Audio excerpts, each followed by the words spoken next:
Yeah, okay, so you are blocked by Ty Beal on Twitter. Yeah. I'm blocked by Freddie Leroy on LinkedIn. Do you have much? Have you done much with Freddie Leroy? I'm familiar. He's the same as Ty. They're just like shills. like, I wonder, like, Freddie, I'm pretty sure he does get paid by industry, right? He says that he doesn't, but he is on Mm. all sorts of boards. He's like very much in the So industry. he gets paid. He gets paid. He just might not directly get paid for like the research he does or some stupid like hurdle or some reason that he doesn't have to report it. Yeah. I would not be surprised if that's the case. Where there's some sort of trickery, basically, where he's saying, "Oh, I'm not paid Yeah.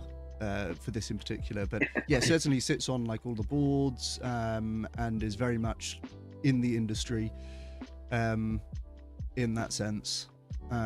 So yeah, and then Ty Beal is with the Global Alliance. What is the name of the organization? The GAIN. Yeah, something Global like Alliance for that. Improved Nutrition. Which I've always had like a bit of a question mark about Ty Beal. I have seen signs of good faith from him. For me, Freddie Leroy is like the biggest villain here, but I'm not committed to that. I haven't seen really that much of Ty Beal, so yeah, I'm interested to hear the conversation anyway. He's been doing this podcast for a little while, so there's a bunch of these. All right, well, let's kick off and basically shout where you want me to pause. Okay. And I'll pause if I have something to say as well. But yeah. And wait, is this going live or is it recorded? I can't remember. Yeah, we're live. We're live right now. Sorry, I should have said that at the start. Oh, we're live right now. Yeah, we're live. Okay. Right now, So yeah, let's get into it. Hey. Welcome to the Ty Beal Show, where we discuss food, science, and life. I'm Ty Beal, a scientist at the Global Alliance for Improved Nutrition, or GAIN. My guest today is Dr. Frédéric Leroy, a professor of food science and biotechnology at Free University of Brussels. Dr. Leroy has published over 180 articles in scientific journals, which have been cited over 18,000 times. In our conversation, we discuss the risks of vegan diets, the unique nutritional and societal roles of meat and animal source foods, the push toward sustainable diet, and the controversies surrounding the Eat Lancet report. We also talk about our collaboration on the Nourishment Table and how to find a flexible, evidence-based approach to healthy eating. A quick note before we start. This podcast is separate from my role at GAIN. Okay, let's dive in. That's an interesting disclaimer that I noticed you put in there. He must have been told not to associate this stuff with our organization, mate. Yeah. Oh, and just pausing for a sec.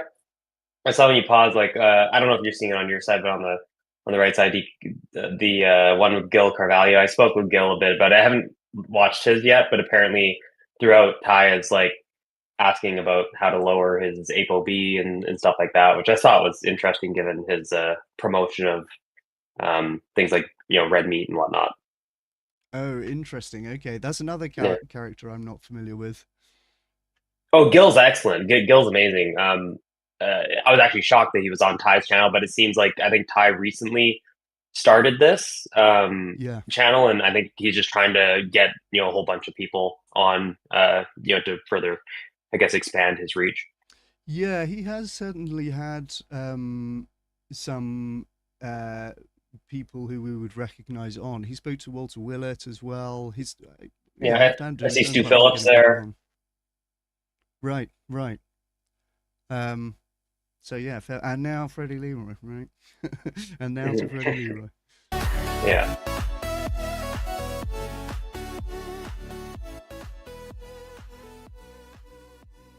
Dr. Frédéric Leroy, welcome to the show. Great to see you. Hey, Ty.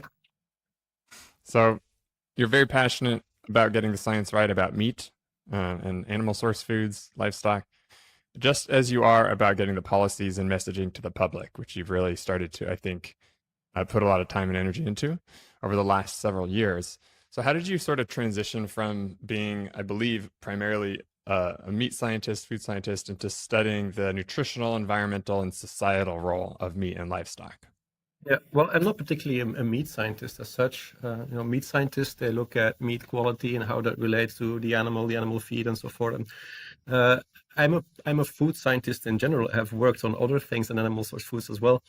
But I was trained as a food engineer in a way, process technology. And then I did a master thesis on the purely nutritional topic of food security in Africa. But I just find the animal source foods very interesting as such for multiple reasons. And they were part of my case studies, things I was looking at specifically, but also because of the controversy and the polarization. I just find it very interesting. I'm going to go ahead and stick it on 1.25, just talk quite slowly. From almost anthropological point of view as well. Yeah. I think it is fascinating. It's really quite pronounced how polarizing and how passionate people get on this topic. Okay, I guess I can't change the speed, but there we go. Oh, you can't? Let me try on my side. See. Oh yeah, weird. I can't either. Right. I click it and then it doesn't actually change. Okay. Yeah. Guess not. From all sides? Well, yeah, I mean, if you have any kind of hard time limits, by the way, of course, like feel free to let me know if you need to duck out at any point. This is probably longer than we might have expected. Yeah, we'll see how it goes. All right. So I think seeing that happen online and even among scientists, I think is really telling.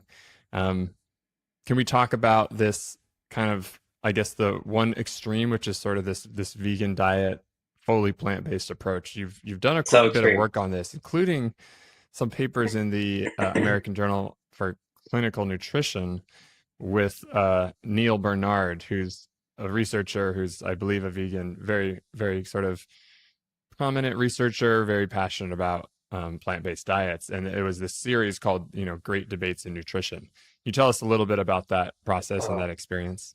Well, I think it's a great format. I was contacted by David Ludwig, who was the acting editor. So he came up with the Great Debates initiative and asked me to defend animal source foods, and then Neil Bernard was supposed to take the opposite position, and it was a statement that was thrown at us, and the statement was something along the lines of animal source foods should be avoided by all population groups to reduce chronic disease. And we took the opposite positions.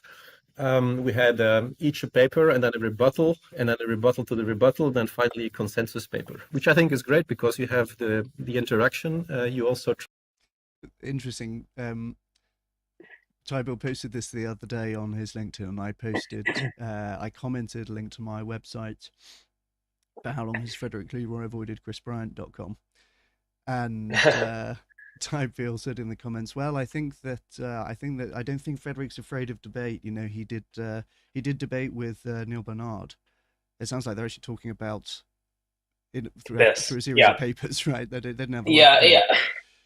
No, and I've seen the papers. I actually had somebody, I can't remember if it was before one of them was published or after, but asked for like my input on one of them. I can't remember if it was Bernard or someone else, but it was the vegan debate. It was against Freddie, so I'm assuming it was Bernard's paper, but this was a while ago. Anyways, I had a few problems with the way that this was done. For one, the prompt or the debate topic is, excluding animal products altogether, or whatever the framing was. And from a health perspective, I don't think you can make that argument that strongly. Like, certainly minimizing to a large degree, but I don't know that you can make an argument that like excluding 100% versus including a little bit of fish or fermented dairy or something is going to be a significant difference one way or another. Very high bar for, yeah, exactly. So that's one problem. Then the other problem was that in the pro animal papers that I went through, and there was a couple of them, they were pretty much all just this like nutrient density talk and largely studies done in impoverished nations where they have, where malnutrition is prominent and they have food supply issues and all that. And using that to sort of justify a broader inclusion of more animal foods in like Western populations. Like it just didn't make sense. Yeah. And it was largely ignoring the health outcome data we have looking at like chronic diseases. So it was in this sort of debate setting where it's like, hey, you publish a paper, then I'll respond and publish a paper. There's so much selective responding that happens that not all of your points are going to get addressed. And that's my biggest problem with a lot of the text back and forth that I'll have in like Instagram comments or whatever. It's just because people will sort of pick and choose which points they want to respond to, whereas in a real-time debate, it's like, no, I asked you this question, can you reply to that? And you could sort of force them to address the specific statement. Yeah, 100%. And I think, funny enough, I put out a video yesterday saying exactly this. And I was particularly animated yesterday because I had been having a LinkedIn comment debate, and I realized that these pro-meat posters in my LinkedIn comments were just copy pasting the output from some AI, and they had not understood or perhaps even read what they were copy pasting. I had somebody comment, you have an absence of long-term randomized control trials relating to cardiometabolic outcomes. And I look at the person and it's like a rancher. I was like, did this person write this? I mean, no, I'm not trying to be condescending, but like this didn't seem to have and it's very much like, the ChatGPT style, the dashes. People talk about the dashes, which funnily enough, that actually is a character that I genuinely do use quite a lot, but there we go. Yeah. And I just replied, you guys need to stop with the ChatGPT copy paste. And the person just admitted it and said, well, I didn't think it was really worth writing it for. I was like, brilliant. But you just feel stupid, right? Because it's, I can type in ChatGPT myself. I don't need you to do it. I don't need you to do it in a debate. But yeah, none of them wanted to have a conversation, right? Surprisingly. And so that's so super interesting then. Yeah, that's exactly as I thought. When this is the one debate that Beal cited as an example of Freddie Leroy doesn't run from debates, and it's a series of papers. So yeah, I don't know if he's ever done a live debate. I haven't seen it if he has. Try to find common ground. There wasn't much to be in that box, but okay. And then the points of difference. So you can really lay out very clearly what the differences are. It doesn't get diluted in the conversation. You really have to list them and then let the evidence speak. And then the nice thing is that the readers can make up their own mind after reading the papers. I think I saw the consensus. There was one bullet and it said 2 + 2 = 4. Right? Wasn't that the? No, I'm kidding. Yeah. But it was interesting to see quite a bit of disagreement. But you have a chance to really explore the argument in detail, and not just in a conversation, right? It's actually rigorously going through and looking at the evidence and presenting your argument. So I found that really valuable, and I agree. For readers who truly want to know what does the evidence say, it's a really good format to see from two experts on different sides of an issue, right? So can we talk a little bit now about the risks of vegan diets, or we think about nutrients, health outcomes, any particular issues around life stages for vegan diets? Yeah. Well, maybe the first thing I want to stress here is that, because sometimes I come across as an anti-vegan scientist, which is absolutely not the case. I'm well, yeah, I know, really. Only sometimes. I agree. Maybe absolutely not the case. Was referring to the scientist part of that as opposed to the anti-vegan part of it. I'm pretty libertarian when it comes to diets, and even beyond diets, let's say.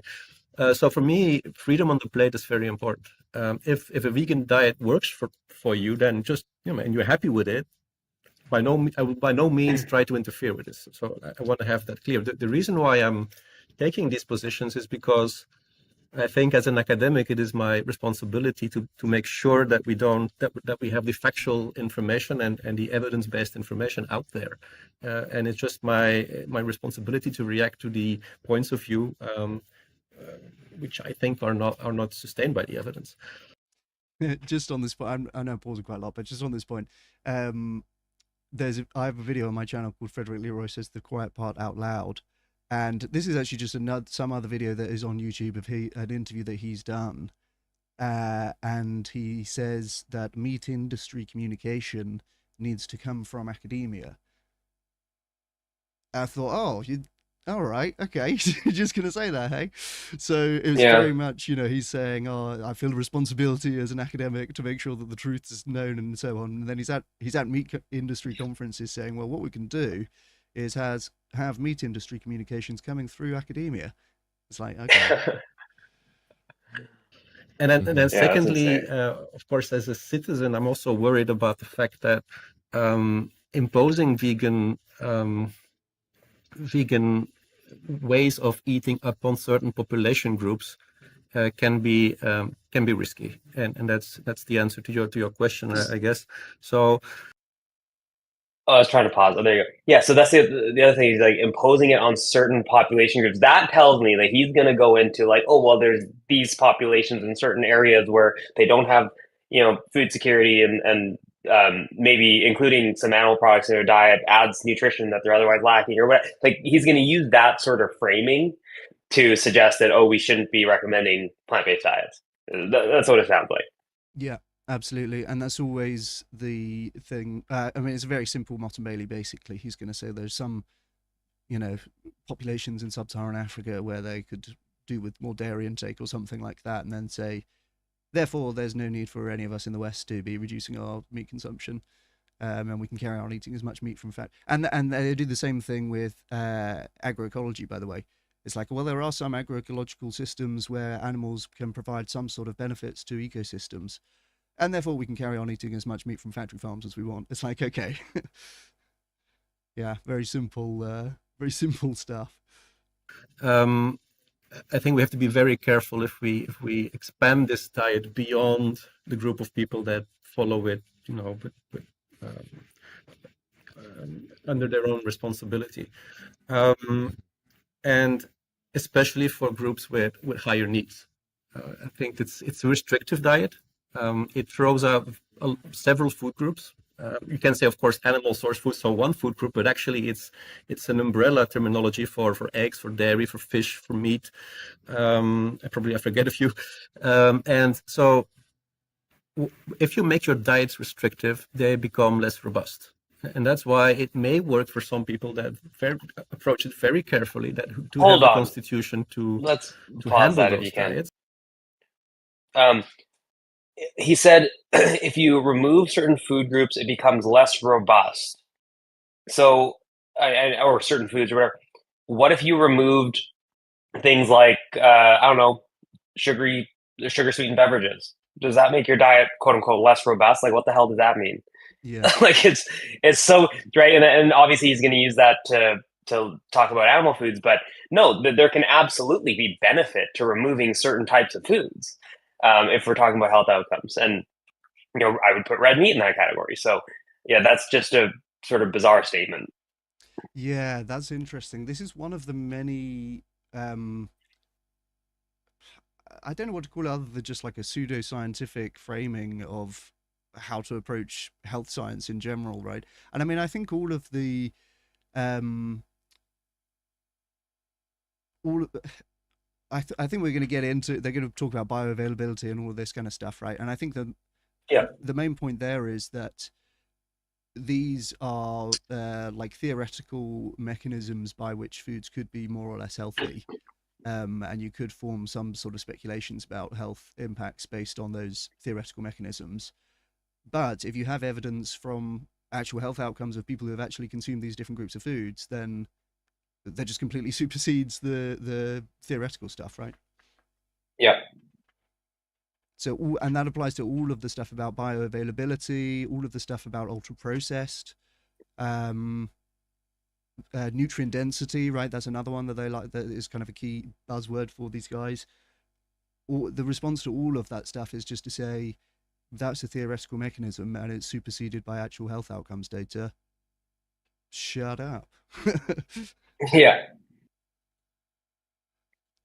But it may be risky for those people that are not having the proper resources and knowledge, but also then are closer to the risky domain of nutrient intake. And then of course we talk about young women, young females, lactating pregnant women, but also young adolescent females. We talk about children, infants, we talk about older adults, we talk about the metabolically compromised people that have metabolic challenges, and so forth. And then it becomes much more difficult. Again, it may not be impossible, but you're taking risks which I think should probably be avoided. And those risks, well, you've talked about it. There's a whole list of things we can mention on the nutrient side level. There's several nutrients that are more difficult to source from plants only.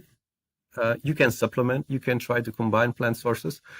You can take your best precautions to that as best as good as you can, but it is sometimes not all that easy. And it's the way it's represented in public discourse is sometimes quite optimistic. It's so vague, isn't it? It's so like not really actually saying anything. Yeah. It's all very implication and a little bit poetic sometimes, and as it, like allusions. What he hasn't said is like these are groups for which there's shown health outcome data showing worse outcomes if they're vegan. He's saying, well, if you're in these various groups, it might be harder to get some nutrients, and right, there's no. If there was health outcome data showing that it's worth, he would say that, right? Yeah, and also like he mentioned like metabolic challenges. Like what does that mean? Let's unpack what you're trying to say there. Or actually, for pretty much everything he said, I would just ask him like, well, can you clarify what you mean by that? You know, and then obviously go into what data would you say for that? It's a super vague statement, and I was letting it play through. I was thinking about telling you to pause, and I was like, no, we'll see if he elaborates on it. So I mean, maybe he gets into specifics here, hopefully, but. I mean, the timestamp, what? So the timestamp is almost done in like 2 minutes, and it says exploring vegan diets, risk, and nutritional concerns. So is that it? Is that all we're going to get for it? Or is he going to maybe touch on other stuff? I don't know. We'll see. Oh yes, you're right. I see. Okay, yeah. Well, Right, like the timestamp's almost over. Let's see. We have a few minutes, basically. Yeah. Okay. So let's talk about the specifics now. If you think about nutrients, which ones are you most concerned with? I mean, think about when populations consume low animal source foods naturally because they're in poverty, so in lower income contexts, but also in these which we have seen a few studies out looking at, in a wealthy context, in a high income country, trying to compare a vegan diet to a omnivorous diet. What are the challenges that you see in terms of nutrient adequacy? Well, there are a couple of classical nutrients that usually pop up, like vitamin B12, of course, is a typical one. We have the commonly addressed point that iron deficiency may show up. Calcium deficiency is sometimes mentioned. A range of other B vitamins in some cases, some minerals that are also not always that easy to find, like iodine if you don't have fortified staple foods. But also some nutrients we talk less about, we address it to a lesser degree. Can we pause there? Let's DHA, touch on for those really instance, quick. Long chain omega-3. Okay, so I pulled up a review from 2021, Newfengirl and colleagues. They actually think it was just two, Newfengirl and Alander. I'm probably absolutely butchering their names, but they looked at the nutrients that are potentially at risk of inadequacy, and then those that are favorably high in different dietary patterns. And on a vegan dietary pattern, I mean, yeah, there's B12, there's vitamin D, there's EPA and DHA, calcium, iodine. They mention iron, but I'll touch on that in a minute, and zinc. But then for favorably high, there's fiber, polyunsaturated fats as a whole, ALA, which is the omega-3 that's found in plant foods, and to some degree in animal food. Vitamins B1 and B6, which is also weird because he suggested that like the whole range of B vitamins were potentially an issue on plant-based diets when really it's just the B12. Vitamin C, E, folate, magnesium. But then if you look at meat eaters, it almost flips. So they are at risk of inadequacy of fiber, polyunsaturated fats, ALA, vitamin D, E, folate, calcium, magnesium. And then they have favorably high intakes of protein, niacin, which is vitamin B2, B3, and then vitamin B12 and zinc. So it just changes where your areas of focus is depending on the overall dietary pattern. And no matter which dietary pattern you're on, yeah, you need to focus a bit, or you might fall short in certain areas. Um, Now, regarding iron, because I think that's worth touching on a little bit more, we do see that vegans tend to have lower ferritin levels, which is one of the storage forms of iron that we typically measure on a blood test. And if you have really low levels for a long period of time, you can end up anemic. So you don't produce enough of the hemoglobin, which makes up red blood cells.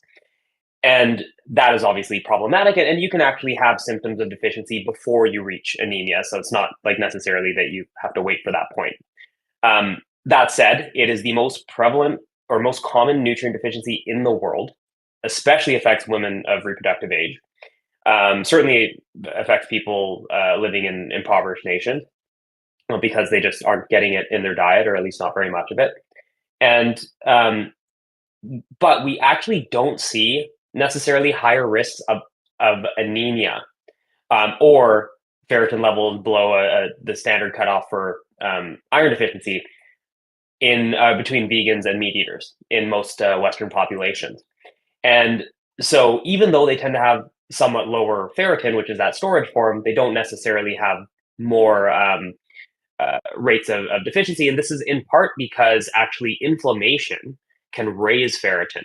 So there was one recent study that actually adjusted for CRP, which is a measure of inflammation. And when they did that, there was no significant difference in ferritin levels. That difference only existed when you didn't account for inflammation, because meat eaters tend to have somewhat higher rates of or levels of inflammation. And because of that, their ferritin gets bumped up a little bit sort of artificially. And so it looks like they're doing a little bit better. So it's actually not clear that iron is a big problem. And a part of this is, even if we do absorb less iron from plant foods, which is, we'll say, generally true, you also get way more iron from a lot of plant foods. Like the iron content of zinc outpaces most animal foods by far. I'm sorry, did I say iron levels of zinc? Sorry, iron levels of lentils in lentils far outpaces most animal foods. But you just don't necessarily absorb as high of a percentage. So you end up approximately getting, we'll say, similar amounts. Obviously, there's a lot of nuance there depending on a number of other factors. So I don't think there's a strong case to be made for that. And then you mentioned iodine as well. And iodine is a problem in pretty much every dietary pattern. I've seen a number of analyses now looking at urinary iodine levels, and there's a huge rate of low levels, potentially deficiency sort of levels in pretty much all dietary patterns. Fish eaters tend to have higher levels, but even with them, there's a decent number who have low urinary iodine status. So that's just one that I think a lot of people need to be somewhat maybe focused on. And the main concern with low iodine or iodine deficiency is that it can lead to hypothyroidism. And now we don't see higher rates of hypothyroidism in vegans. Again, going to the outcomes, as you mentioned, if we look at the actual end result, we don't see higher rates in vegans than meat eaters. So it's not clear that it is this broad problem, or if it's just a problem for all. But it's one of the reasons that iodine is added to salt, is because there just aren't a lot of sources of iodine in the diet. And so people choosing like pink Himalayan salt or whatever, they actually might be missing out on iodine because it would otherwise be found in your standard table salt. Oh, damn. Okay, that's super interesting. So to summarize what you said on what they're saying here, well, so there's a few things. One is that they are basically cherry picking the nutrients which show up less favorable for a vegan diet, and just ignoring all of those which show up more favorable. Another one is that they're talking about some problems which are not unique to vegan diets at all, and apply across diets as well. And then, obviously there's the broader point, which overall, all of this, compared to looking at health outcomes data, is just kind of in the weeds. Yeah, if there was some health outcomes data showing worse health outcomes for vegan diets, they certainly would have mentioned it by now. Hey, well, yeah, exactly. You'd hope. And then they're also ignoring the fact that meat eaters tend to have lower intakes of other nutrients that they need to focus on, right? So they're ignoring that point as well. Yes. Right. Yeah. If you're including more meat and dairy and all that, you're displacing something else. And plant and animal foods tend to have different sorts of micronutrients that are more concentrated, and so you're going to be shifting that one way or another. unless you're obviously focusing on specific things, which is what I recommend. No matter what your dietary pattern is, you want to make sure you're getting what you need, or heck, take a simple multivitamin to cover some bases. Mm, mm. All right, let's kick on. Let's see what else they have. Let's see what else they have for us. Fatty acid is not an easy one. Choline is pretty difficult.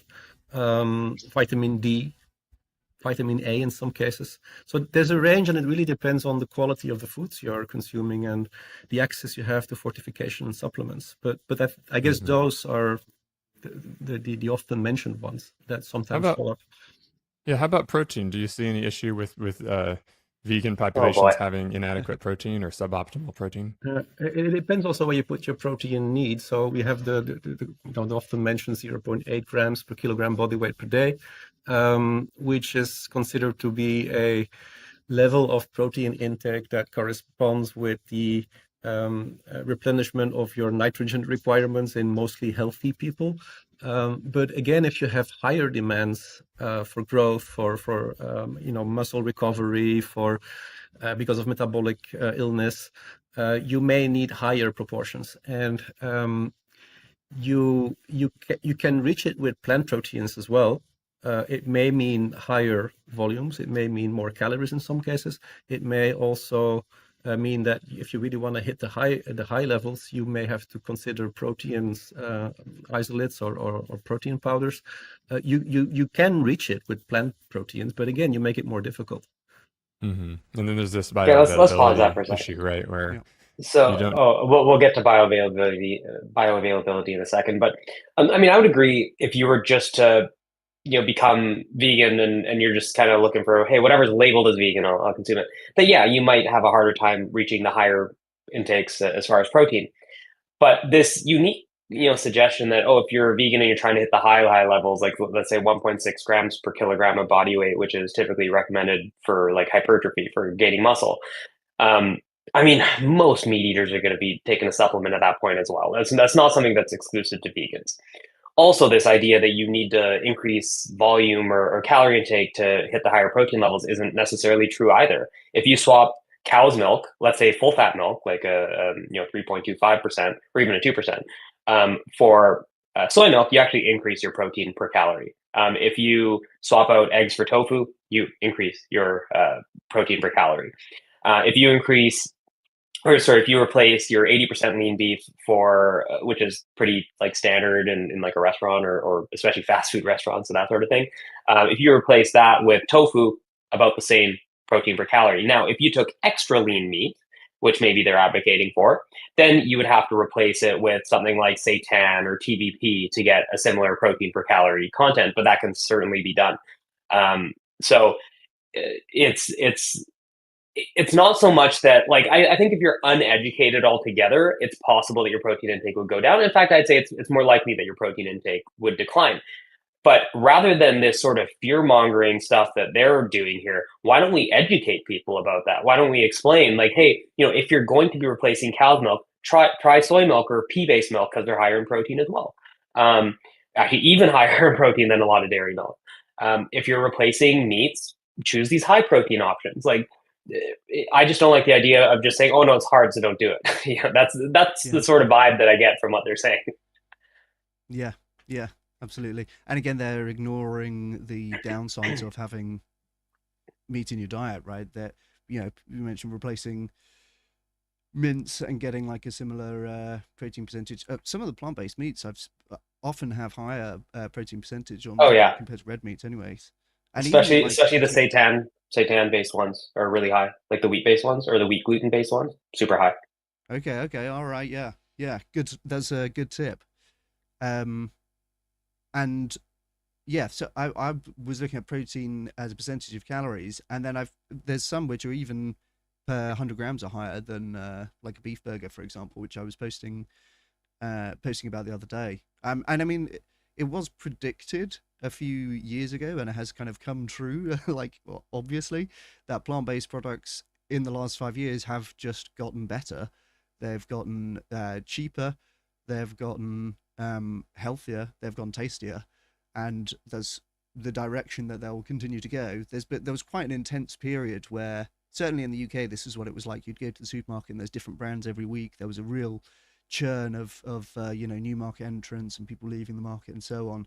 And that has left us with the best ones surviving. And they've gotten cheaper pound for pound than meat in a lot of European countries now, which was not the case, even 3 years ago.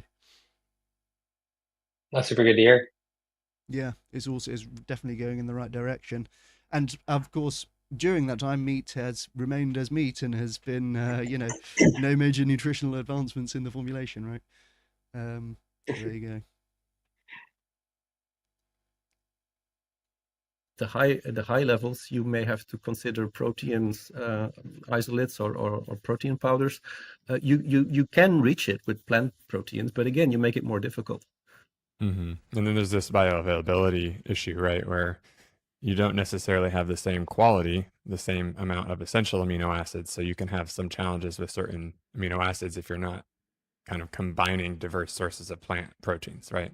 Right. So the higher your protein quality is, the closer you can stick, I guess, to the 0.8 level. And again, you would probably prefer higher targets than the 0.8. But the higher your protein quality is, the easier it becomes to hit the target. Yeah. Okay. Can you pause that? Okay, literally no data to support that. I would have loved to have seen a reference for that. That's ridiculous. So they don't even define protein quality here or bioavailability or anything. They're just throwing out buzzwords. I would assume maybe they were talking about the DIAS or DIAS score, which is basically they measure protein intake, or so they feed foods typically to pigs. They measure how much protein goes in and then how much winds up at the end of the small intestine. They basically insert a tube through the abdomen to the end of the small intestine. It's pretty nasty and not great for the pigs, but that's how they sort of suck out the protein at that point, and then they measure how much was presumably digested. And then they give it a score. Now, everybody misinterprets the scoring system or misunderstands the scoring system to think that it's literally just the amount of protein that was absorbed, but it's not. They look at the amino acid profile and how much of the least prevalent amino acid was absorbed and compared to some reference protein. So basically, there's 9 essential amino acids that we need to consume in our diet. And they'll take whichever one is present in the least amount in that food, essentially. In most cases, that's what it's going to be. So let's say you take beans and methionine is a little bit lacking. It's there. All the essential amino acids are in all the plant foods, but it's just in a lesser amount there. And then let's say just for sake of argument, you absorbed let's say you absorbed 100% of it. Okay. And just for sake of argument, let's say that food provides about 50% of your of the methionine that you would need to meet however much is in the comparator. You would get a DIAS score of 50, even if you absorbed 100% of the protein. And that's because you're only getting 50% of whatever the target amount of methionine is. That would be like if you were to have a report card, and this is the analogy I typically use, and you had 9 subjects, you got straight A's on 8 of them, but you got a C+ on one of them, your score is a C+ on the full report card. That's just all you get. Nobody sees anything else. Right. Right, because you're not showing the rest of it. Now, if that was the only food you consumed and you consumed literally nothing else in your diet, then maybe that's a consideration that, hey, you might not get enough of this particular amino acid. But in reality, we eat more than one food. I think we would both recommend that people eat somewhat of a varied plant-based diet, that you're having beans, but you're also having tofu, you're having nuts and seeds, you're having grains and whatnot. And when you eat all that, and it doesn't have to be combined at every meal, like some people suggest, it's just throughout the day, you will do just fine. And this idea that for some reason, if you have proteins with higher scores, again, assuming that they're talking about the scoring system because it's the most common one I see cited, assuming that that's the case, what evidence is there to suggest that you need less overall protein, like 0.8, and you'd be fine?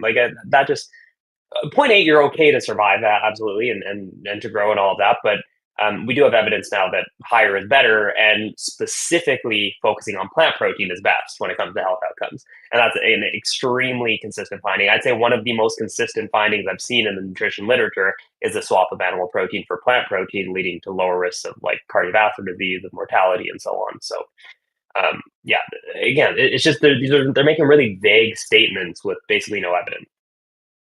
Yes, that's right. And I've been appreciating your posts about that this week, because I have also been hammering that drum and saying plant-based meat's healthier than meat. The big ultra-processed buzz is really trying to propagandize on that point, really. Like, a lot of it really is pointed at plant-based meat alternatives with the implication that they're going to be unhealthy because they're ultra-processed. They are not. They are going to be healthier than meat, and I'm sick of pretending they're not. Yeah. Short, a lot of concerns around nutrients. So you make it harder. It's basically restricting the diet in a way that prevents you from being able to get all the nutrients you need unless you're very, very intentional, right? And you have access to all of the diverse foods, potentially. Okay, I hate to pause it again because this is going to take forever, but I have to address that. Oh, a lot of the health stuff, by the way, seems to be at the start. So this is where the bulk of our... Yeah, I feel like I'll hit most of it. So I always hear this, oh, you have to be super, rigorous in how you construct your diet. You need to be super careful, blah, blah, blah. Vegans consistently have better health outcomes than meat eaters in the general population, based on like population level data, observational data in whether it's the UK, whether it's America, or even other populations. And we have plenty of data from a variety of populations, all sorts of countries around the world, looking at nutrient intake and status. And again, we'll see certain nutrients might be a little bit more lacking in a plant-based diet, other ones a little more lacking in the meat-inclusive or omnivorous diets.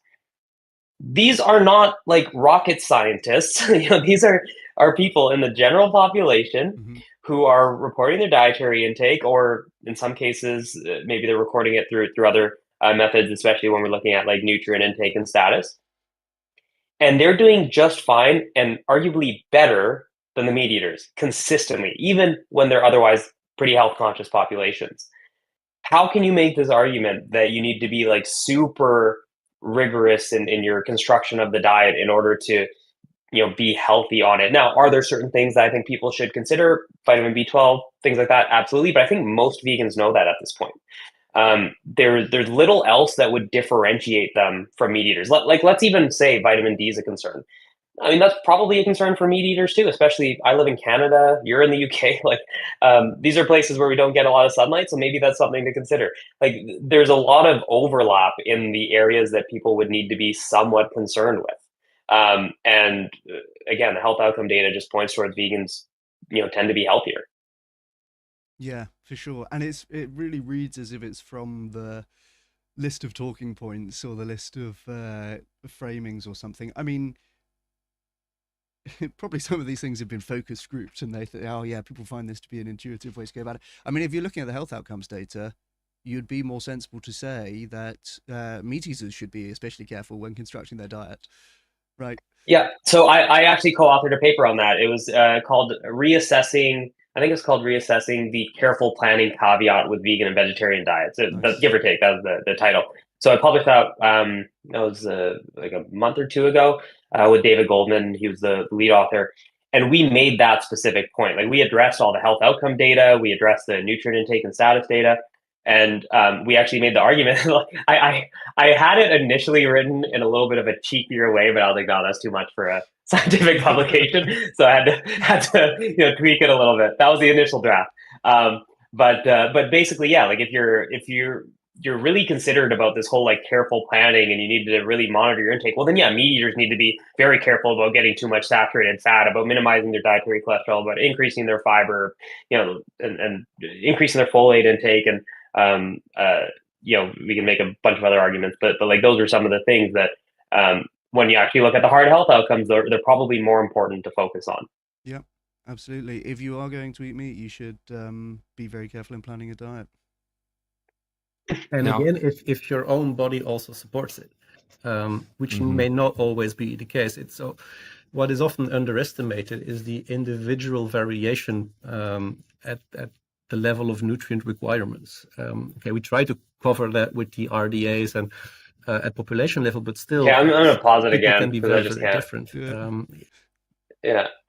Okay, so is there some level of individual or personalization that could be, considered with nutrition? Absolutely. But the ways, like, especially if someone's coming to this for ethical reasons, they want to adopt a vegan diet. I have not yet seen a case where it wouldn't be possible. Are there cases where it might be more extreme? Like, for example, I have a friend with Crohn's disease who's vegan, very outspoken vegan. And during times of flares, he has to really modify his diet. So when he has a IBD flare, he has to minimize intake of a lot of fibers and things like that. And he will literally just have meal replacement shakes. Like he'll just live on meal replacement shakes for a week or a week and a half, whatever it is. So he gets good nutrition in, but he doesn't have to harm animals in the process, and might not be the most enjoyable diet, but he does it. And obviously that's a very extreme case. But if somebody has like an intolerance or a sensitivity to a certain food or food allergies or something like that, well, then you can navigate that. We have so many different ways with like supplementation, with different protein sources now. Heck, we have like culture meat coming down the pike too, which is a whole other topic. But I mean, there's so many ways to navigate it that yes, you can personalize it within a vegan framework. And at the same time, why don't they apply that to an animal-based diet? What if somebody's a cholesterol hyperabsorber where their lipids can shoot up quite a lot just by including dietary cholesterol? Should you consider that when constructing their diet and especially high cholesterol foods like eggs? Or do you just not worry about it? So it goes both ways, but of course they would never apply it in the other direction. Yeah, that's a super good point. I had not thought of that before. This and that tends to be the case on a lot of these vague talking points. It's like, well, you could just as easily say this about a meat eating diet, right? There's no it's a very non-rigorous way of approaching this evaluation. Yeah. Yeah. Let's kick on. I mentioned DHA before, so the way people convert fatty acids, for instance, differs. The way we convert the provitamin A into retinol, there's several factors there that may be responsible for failure. Some people on vegan diets. Okay, let's pause that too. It's constant. It's constant here. The retinol thing. Yeah, it's constant. Okay, so with DHA, for starters, there's actually a recent study showing that vegans ramp up their conversion to DHA just through the fact that they aren't consuming direct sources of DHA or EPA unless they're supplementing like an algae-based oil. So that's interesting. Again, when it comes to the outcomes related to EPA and DHA, like heart disease, vegans tend to already do better. Now, the question is, could they benefit even further? It's not a question of are they suffering because they aren't directly taking DHA sources. It's could they benefit further by supplementing, and if they wanted to, they can use an algae-based source. It's a vegan source. And at this point, I would say the data is not all that strong for it anyway. But if someone wanted to, supplement as a precautionary measure, yeah, I think that's somewhat reasonable. I don't think I would push back on anybody making that recommendation. Now, with the vitamin A and retinol, I also published a paper on that with David Goldman, where we went over carnitine, creatine, retinol, and I think there was one more, or vitamin K2. And in there, we actually went over data looking at even if you take people who genetically are very poor converters of beta carotene, which is like the orange color in carrots and sweet potatoes that we convert into vitamin A or retinol, even if you take people who can't convert it very well, they still convert enough with a pretty small amount of those foods. Like I think it was like a cup, or in the worst case scenario, it was like a cup and a half or maybe 2 cups of like carrots, or something. Like it wasn't a lot. And that's excluding all other sources in your entire diet. So obviously it would be less if you considered a more complete diet. So even in those cases, I don't think you can make that argument. And again, they're just making these broad claims. I haven't seen them even try to cite any data so far, and I feel like this is really common in these types of conversations. Whereas I think if we did watch Gil Carvalho's interview, the one that I was mentioning earlier on Ty's channel, I bet Gil was citing stuff left and right. Mm-hmm. I can almost guarantee it because he's like that. So it's just interesting that literally not a single paper has been cited so far. Yeah, for sure. And that's an interesting example of the sort of rhetorical strategy here, which I find to be quite similar to a lot of what Frédéric Leroy and his merry men do in the Dublin Declaration as well, where the strategy is like, we're not necessarily going to say anything which is incorrect or technically untrue, but we are going to say a bunch of technically correct things arranged in a way to lead you to a certain belief. And then when you say, well, that's not the case, they can say, well, we never said that. We never said that. Yeah. We just said all of these empirical facts which might lead you to think that a vegan diet might be unhealthy, but don't actually show it. And so if if you're I would just interject in this conversation and say, well, hang on a minute, the vegans have better health outcomes. They could say, well, we never contested that. But they can of course just have like uninterrupted lots of implying it basically. Yeah. Be more comfortable on such a diet. Mm-hmm. And then, so there's a variation, but there's also, I think we didn't really highlight this, but the bioavailability of the plant sources is really quite limited in many cases. So B12, there's really barely any bioavailable B12 in plants. There's these very specific types of seaweed that have potentially some bioavailable B12, but it's not something that's Or practical you to take a scale supplement globally. or Right. And then you fortified have foods. things like Oh, actually, vitamin on that A. note, if you want to pause quick, just really quick, there was a trial done where they compared pork. This was in kids. I believe they might have actually had B12 deficiency as well. It was in like Africa or something. And they, or at least low B12 status to start. They took pork and cereal that was fortified with B12 and then cereal that wasn't fortified with B12. And they randomized them to the different groups, and the amount of B12 in the fortified cereal and in the pork were identical. So they actually matched them up. So they quantified how much was in there and they added it to the cereal. And the cereal increased B12 levels more than the pork. So that's actually an argument for supplementation or fortification being more bioavailable than meat. And that makes perfect sense. When you're consuming B12 in meat, it's attached to the protein. Your stomach acid has to break it apart from the protein, and then you have to absorb it, and there's like a protein carrier for it. And so it really relies on having a healthy gut to begin with, and it declines with age. So over age 50, and especially once you're 65 plus, your absorption of B12 declines because you don't produce as much stomach acid and that intrinsic factor that is used to carry the B12. Whereas with supplements or with fortification, it's not bound to protein. So, and it's in typically higher doses, not in that particular trial, but especially in supplements and in a lot of fortified foods in higher doses. And so you absorb it a lot easier.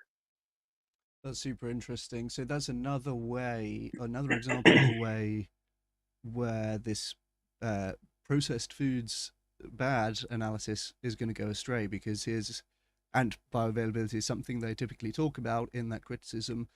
Here's an example of a food where the more processed version is going to have more bioavailability of the nutrient. Yeah, exactly. And also, if you're talking about animal source foods, like what is cheaper, B12 supplement or actually just broad fortification of foods that people already eat, the cheap foods that people already eat, or recommending meat? Like, I mean, especially in places where there's food insecurity, you think meat is going to be the answer there, where they don't have access to anything? Like it's just absurd. Yeah, and the idea that you would, yeah, I mean, it's just not going to be a good health recommendation, is it? The idea that you would introduce red meat for B12, uh, Yeah. when you can easily get it from other sources, you're going to definitely have worse health outcomes if you do this. But And I mean, just cost wise, it's worse right, too in places where they already don't have the money. Like they aren't going to go start purchasing meat, for their B12. When I mean, if you were to bulk buy it, you can get, if you were to take like a high dose once or twice a week, you could bulk buy this, to a point that it might cost you a few bucks per year, if you were to order the huge packs. But either way, it's just like it's so ridiculous. I think fortification is really the answer to a lot of those concerns around like individual micronutrients, especially ones like B12 where there isn't really harm of excess. So yeah. yeah, agreed. And I mean, I'm always just banging the drum against the whole ultra processed foods discourse. That is another way that, I know that there are some, I think tofu or tempeh or perhaps both products available for sale in the UK, where they have a fortified version of it, but they also sell an unfortified version because then it can have the organic label, and if it has fortification, Yeah. so it's like, well, okay, you got the organic, it's going to make it less healthy, but okay. Yeah, you're advertising an inferior product. Right, right. But that's another like naturalistic fallacy, isn't it? Is the whole thing of ultra processed foods. It's just one big naturalistic fallacy, particularly with respect to meat alternatives, as we've seen, which have, again, better health markers than meat consumption. On average, it's about 1/12 of Yes. the absorption, right? Converting from these plant-based carotenoids like, beta carotene in a carrot or an orange sweet potato. You have bioavailability issues with iron, with zinc because of inhibitors. Already and addressed. we don't have heme iron, which is more bioavailable, which is lacking in plants. There's other issues beyond just the macronutrients. I mean, heme iron that might be damaging in some ways. I mean, there's I'd say the evidence needs to be stronger there, but there is evidence of it. There's mechanistic evidence of it potentially having like pro-cancer properties. There's some mechanistic evidence leading to or promoting atherosclerosis. And while we don't have like hard health outcome data looking at just heme iron in isolation, heme iron intake in the diet as a whole is associated with worse outcomes in regard to colorectal cancer and cardiovascular disease. But obviously that comes in the package of red meat typically, and so there's a lot of things at play. But either way, it's like we don't have good evidence to support that you actually want a lot of heme iron in the diet, and there's more evidence pointing towards it possibly not being a good thing. Certainly in the context of things like red meat, which is obviously how they're talking about it. Interesting, yeah. And again, the argument from their perspective is often framed as like, what are the things that you're going to miss out on that would be good for you, with no consideration what are the things you're going to miss out on that would be bad for you. So yeah, similar to the saturated fat conversation, everything is omega-3s you talked about, DHA. So you can get algae supplements, but again, if that's the solution worldwide, that everyone has to be able to purchase and afford these expensive DHA algae supplements, that's a big challenge. But in general, the conversions. Hold on. Well, for starters, like I talked about earlier, it's not even clear that is something that would be. I mean, I would say it's not necessary. That we can say with a higher degree of certainty. As to whether it's beneficial, it's unclear. We'll say possibly. And yeah, like not everyone can afford that. Not everybody can afford fish oil supplements or fish either. Like fish is not particularly cheap. As being the primary source for EPA and DHA. If they want to talk about the EPA and DHA in like an egg or something, I mean, it's tiny. It's nothing. So it's like, what are you comparing it to, and how much more cost effective would that other option be? It's not clear to me here. Yeah, that's a fair point. There's no sort of data tried to be cited that this is a more expensive way of doing it. It's very poor from these plant sources of ALA. Things in flax seeds or chia seeds, those types of things, it's maybe at best 10-1, oftentimes less when you look at the actual conversion. And also, so if we look at so nutrients are one thing. If you pause it for a second, they always talk about omega-3s in the context of the benefits of EPA and DHA, but actually ALA consumption is very strongly and consistently associated with cardiovascular and mortality benefits. So there might be some unique benefits to ALA alone as well. Like they kind of talk about it like, oh, don't worry about those foods because they just have this kind of omega-3. Well, that kind of omega-3 might actually be good to have, and it's actually the only one with an adequate intake, like a DRI. EPA and DHA do not have dietary reference intakes, and they are not deemed essential. ALA is the only one that's deemed essential. So that's another important consideration. Okay, good. Wow, I'm glad I'm doing this with you. Your knowledge of this stuff is encyclopedic. It's awesome. I've heard the same stuff a million times, so I bet, yeah. And they have their own implications, but I think a lot of people really want to know what are the health outcomes, right? Because maybe the nutrient status appears to be diminished, or there's some sort of challenge, but does that translate into health status, health outcomes? And I think what I'm curious to know from your perspective is, a lot of advocates of the highly plant-based or vegan diets are looking at things like heart disease specifically. I wonder if we're going to get a critique of epidemiology here when they've only been talking 100%. about mechanism. I'm not even wondering. I know absolutely with a high degree of certainty that is where it's going. Yeah, and in case that's point, I'm sure that point might be lost on some people. The thing here is they're going to talk about how epidemiology is not reliable because there's too many like confounding factors, whatever. Right, you're already looking at kind of long-term outcomes. It's not an experimental source, and they've only been talking about mechanism, which is less important than epidemiology. So let's see if that's where we're going. Yeah. They're looking at longevity, so trying to understand how does this affect your overall lifespan or health span. Can you talk about these health outcomes, but maybe on the concerning side? Do you see anemia? Do you see issues with bone health? Do you see muscle mass? Like, what is it that you really... You want to talk about anemia? No, it just like, well, we'll see what he says, but just like as soon as they talked about anemia, they bone health, and actually he did mention longevity, but I was thinking these aren't like the leading killers and Yes. those sorts of outcomes. But let's see what he brings up. You're concerned about with vegan. Well, so I've been looking at some point at the case reports coming out of the medical literature, and okay, I know they're in the hierarchy of evidence; they're always a bit poo-pooed, but I don't think that's really fair, because in the case of infants and young children, we do have very, very concerning case reports described for vegan, Case reports when they put on vegan diets. Oh my God. And that includes things like failure to thrive, rickets, anemia, psychosis. I'll just pause real quick. Neurological. Yeah, so this will be short, but pretty much every single case report I've ever seen like this is on like a very like low calorie, low protein, typically raw vegan, unsupplemented sort of diet where they replace formula with almond milk without fortification, or like something like that. It's going to be some variation of that. This is not representative of the type of plant-based diet that we would recommend.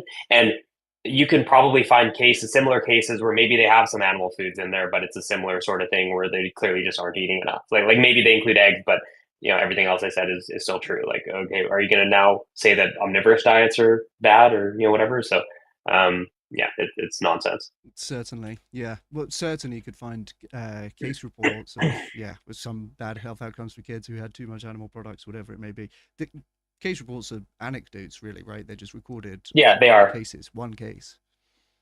Yeah. So yeah, this is not. They're poo-pooed, as Leroy says. And it's funny. Well, that's what's so funny about it. He acknowledged that they're considered trash evidence, but then went on to cite it anyway. Yeah. Like, that's bizarre. So this is really lower than even the mechanistic stuff, which they're talking about before. Yeah. Yeah. This is literally just, I knew a guy. Yeah. Pathologies in the eyes and the brain, really, really serious cases. And I should say, really quickly before you continue, case studies. So these are probably more important in this case because at the population level, so few people actually consume a fully vegan diet. You gotta be kidding.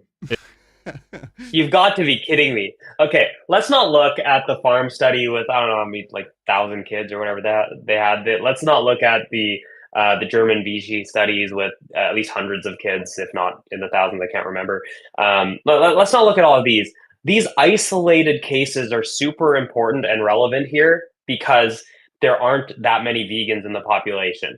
That's insane logic to me.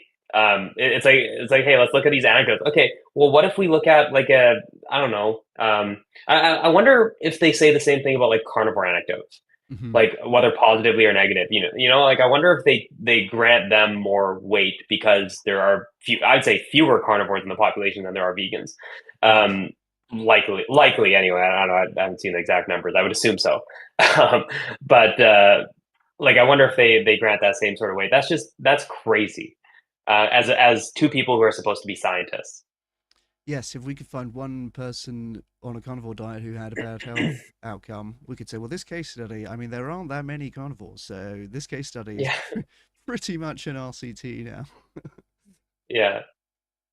it's even in the US, it's about 1% at any given time, right? So the case study, it's sort of like, if there's this movement, like a million people, over a million people. Yeah, what's the that's over a tolerance million here? people. Not enough. A million people is not enough. That's crazy.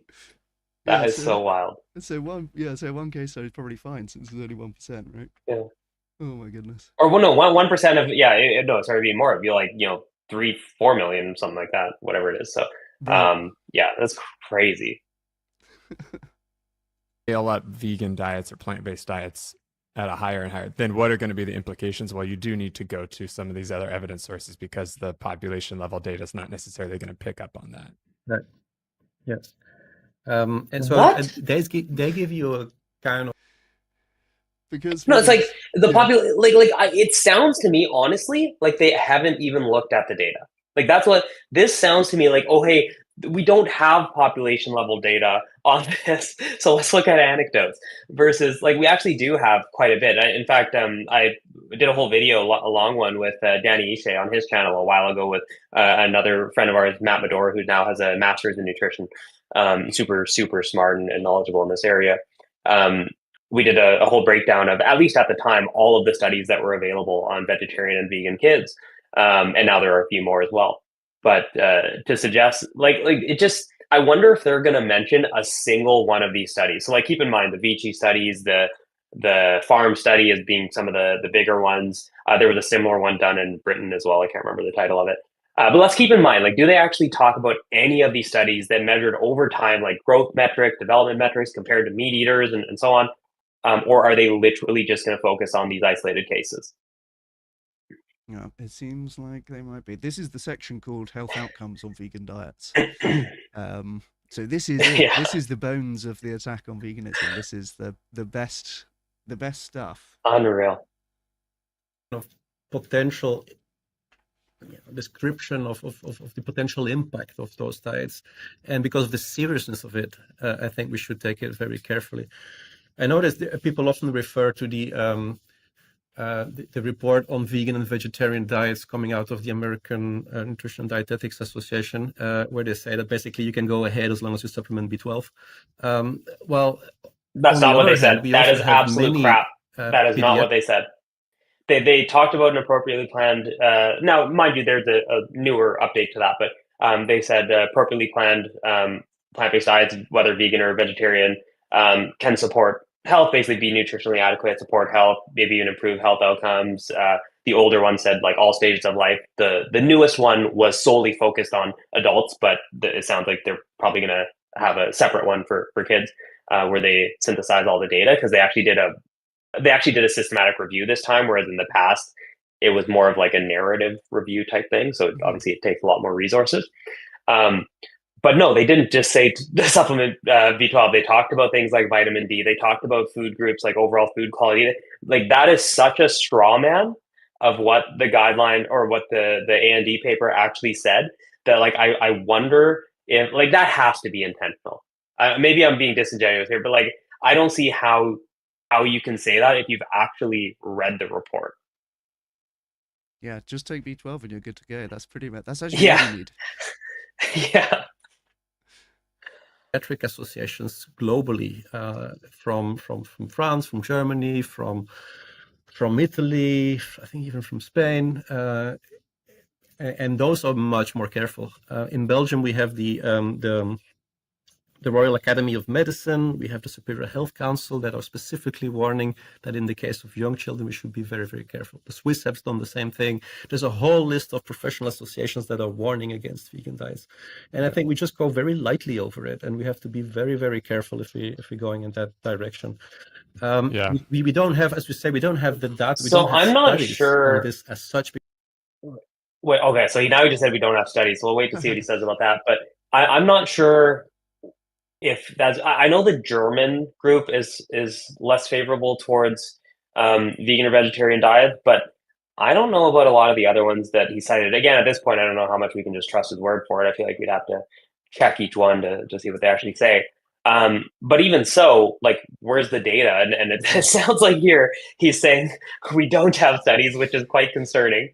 But let's see what he says. This is going to be a pure appeal to authority. Yeah. No, Yeah. no data. Because of course you can't pass an ethical commission to start a study like this. Because the expected outcome is trouble. So we have to rely on other indicators, and I think so. On top of the medical literature looking into what? So he's saying it's unethical, like even to do an observational study on. Well, for one, we have a number of studies, so that's insane. Let me see if I might have the. Oh yeah, I do. I still have the Word document from when we did the long video. Okay, I'm just going to quickly rattle them off. Okay, we have the Vici study. There was one publication looking at ages 1 to 3 years. We have that was in Germany. We have the Vici 2 study, same group, but looking at different markers and like micronutrients and stuff like that.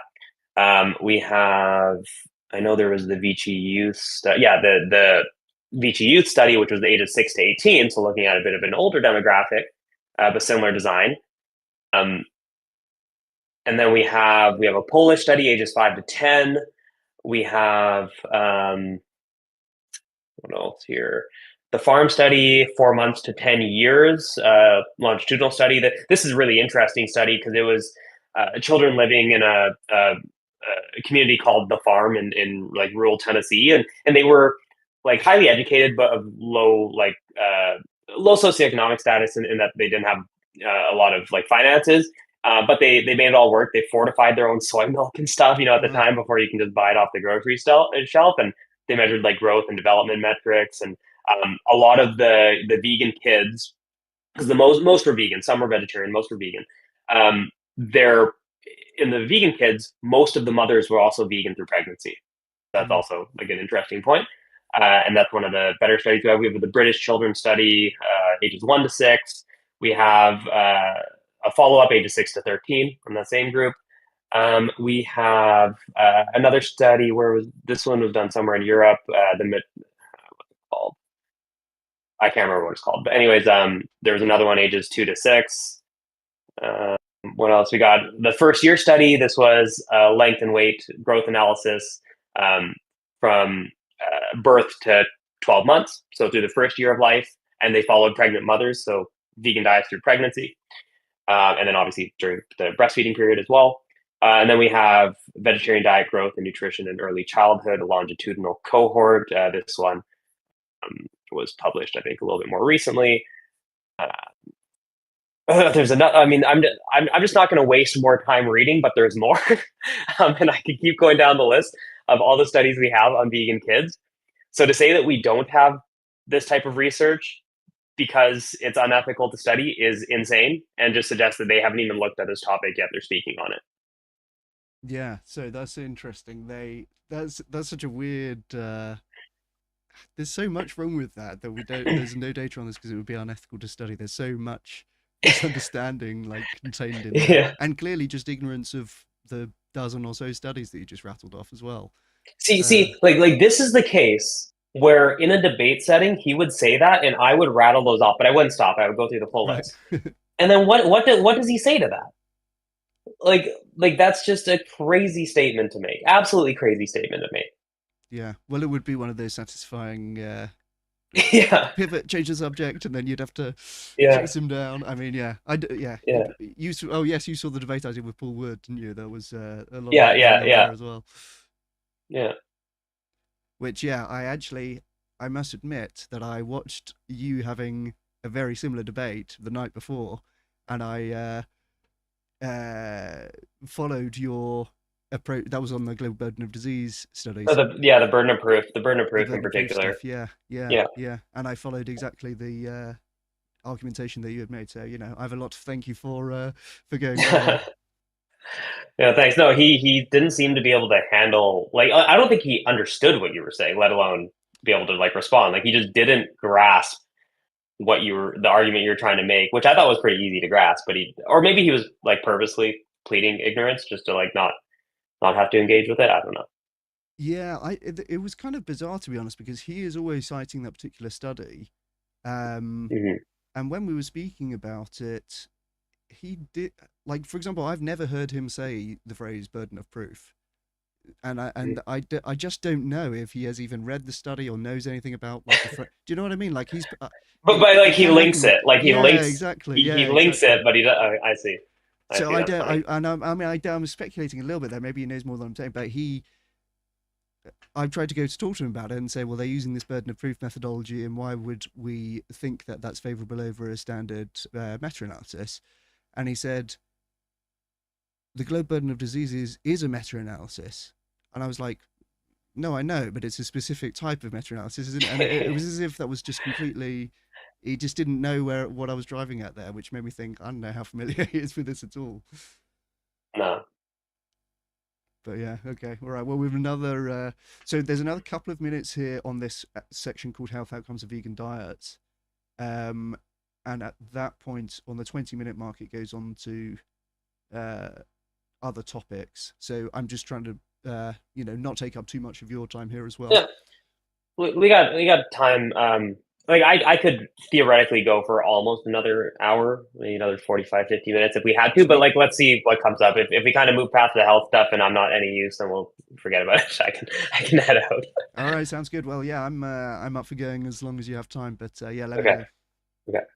To young populations, we just have the warning coming out of both the global south and history, archaeology. Oh, and People were history. switching from hunter-gatherer diets to the Neolithic diets, which were mostly, again, plant-based and cereal-based. That at least in some plant-based scenarios, things can go in a very wrong direction. Of course, a lot will depend on the quality of the foods, but so if we talk about plant-based, the plant-based terminology carries a lot of weight. Which plants are we talking about? How rich in nutrients are they? How are they combined? How do they meet the individual needs? How do they fit into the dietary patterns of a certain population? It's a complicated affair, and just stripping it down to, well, plant-based diets can be fine for everyone as long as you supplement with B12. I don't think that's a very good. Nobody says that. Yeah, your point that there are many other organizations outside of the U.S. It's also, I mean, there's this report, a recent report called "The New Merchants of Doubt" for these guys, and I think it's very apt because the goal is they're not actually arguing, well, they have not mounted an argument that veganism is an unhealthy diet, or that there are worse health outcomes, or anything like that. The goal is just to fling enough shit so as to create an ambient level of doubt. And if you were to listen to these guys for an hour, it probably sounds quite compelling or sounds quite worrying if you're thinking about vegan diet, which is exactly the point. Now, they're not making any strong or substantiating any arguments to that effect, but they're creating doubt, right? They're merchants of doubt. And it's the same on a lot of the regenerative stuff, right, where it's just kind of like, if we can say, hey, this vaguely is there's some benefits to this in some circumstance, they know that that will just create just enough doubt or debate that kind of carry on with business as usual. There's no, right, it dampens that need when there is an urgent need for some change. Well, there's enough doubt now that it could be. And it was the same thing, as this report says, New Merchants of Doubt. Same strategies have been used by tobacco industry defenders, where they used to say, well, a lot of lung cancer is actually genetic and there are other factors at play, right? They weren't really contesting the central thing, but they were just trying to create enough noise around it that nothing was done. And so for climate change, right, what about solar flares, right? They're not saying CO2 doesn't exist, but they're just trying to create enough doubt and enough delay that their industry's allowed to carry on, basically. So yeah, that's the strategy here, is just trying to create doubt, and that's why this kind of precise debunk of this kind of stuff is very useful. US that do not endorse the safety of a vegan diet for all life stages. I think that's important. People think, oh, in the US, here we go. I'll just rely on that. And again, that information really depends on who's in Canada agrees, by the way. scientific bodies, right? So it's not a Yeah, well, completely unbiased. absolutely. As a matter of fact, so perspective. at least I don't know. And yeah, if it's favourable to plant-based diet, well, we really have to look at who's on that committee and who's on that authority. It could be some bias there, but yeah. Well, sorry, Freddie. Which panels and boards are you on again? Just wondering. right. You know. Yeah, we'll accept those European ones that say that there could be some sort of problem. But if they say there's no problem, well, we really should look into that. There's a new paper out now, but the most recent one, at least, there were 3 authors. The first one was a writer of raw vegan cookbooks. The second one was a Seventh-day Adventist, and the third one was a member of PCRM, which is a PETA-linked activist association. So, what for which side of for the latest A&D paper, that is simply untrue. I think he's referring to the old one, because the old one, Visanto Molina, she's from Vancouver, actually, I know her. She was the lead author of the older position statement, and she's vegan. And it's funny that he mentions raw vegan. No, she wrote like Becoming Vegan, which is kind of like a lot of people, at least for a long time in the like whole foods plant-based space, considered it like the the textbook or whatever of eating plant-based. But it's the framing there is pretty wild. It's obviously trying to paint a picture, but even so, it's like, where has he at all criticized the actual arguments that were presented or the data that was presented? And to be fair, I don't think that initial position statement is the best there is. I think it is essentially like a narrative review. I think the newer one is much more rigorous, but still, he hasn't provided any like substantive argument. Yeah, PETA linked. It's like, okay, well, of interest. Yeah, it is. Okay, so there's lots of concerns even on the health side that you mentioned, but do you see, there's often this talk of the blue zones where it's very highly plant-based for longer lived populations.